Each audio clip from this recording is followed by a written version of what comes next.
ರೀ, ಊರಿಂದ ಅತ್ತೆ ಫೋನ್ ಮಾಡಿದ್ರು. ಪಕ್ಕದ ಮನೆ ಪದ್ಮ ಪ್ರೆಗ್ನೆಂಟ್ ಅಂತೆ. ಮಾರ್ಚಲ್ಲಿ ಡೆಲಿವರಿ ಡೇಟ್ ಕೊಟ್ಟಿದ್ದಾರಂತೆ. ಓ ಹೌದಾ, ಓಕೆ.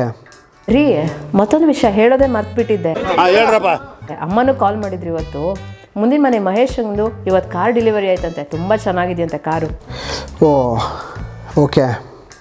ಬರೀ ಹ್ಞೂ ಹೌದು ಓಕೆ ಅನ್ನೋದೇ ಆಯಿತು. ಮನೆಗೆ ಬಂದ ತಕ್ಷಣ ಫೋನ್ ಹಿಡ್ಕೊಂಡು ಕೂತ್ಕೊತೀರಾ. ಹೆಂಡತಿ ಜೊತೆ ನಾಲ್ಕು ಪ್ರೀತಿಯಿಂದ ಮಾತಾಡೋದು ಬೇಡವಾ? ದೇವ್ರು ನಿನ್ಗೆ ಒಳ್ಳೇದು ಮಾಡ್ತದ. ಅಯ್ಯೋ, ಕೇಳಿಸ್ಕೊಂತ ಇದ್ದೀನಲ್ಲ ಚಿನ್ನ, ಹೇಳು. ಹೌದಾ, ಹಾಗಿದ್ರೆ ನಾನು ಇಷ್ಟೊತ್ತು ಏನು ಹೇಳಿದೆ ಹೇಳಿ ನೋಡೋಣ. ಇದು ಆ್ಯಕ್ಚುಲಿ ಚೆನ್ನಾಗಿರೋದು. ಅದೇ ನಮ್ಮಮ್ಮ ಫೋನ್ ಮಾಡಿದ್ರು. ಪಕ್ಕದ ಮನೆ ಪದ್ಮಂದು ಇವತ್ತು ಕಾರ್ ಡೆಲಿವರಿ ಆಯ್ತಂತೆ. ಆಮೇಲೆ ನಿಮ್ಮಮ್ಮ ಫೋನ್ ಮಾಡಿದ್ರು.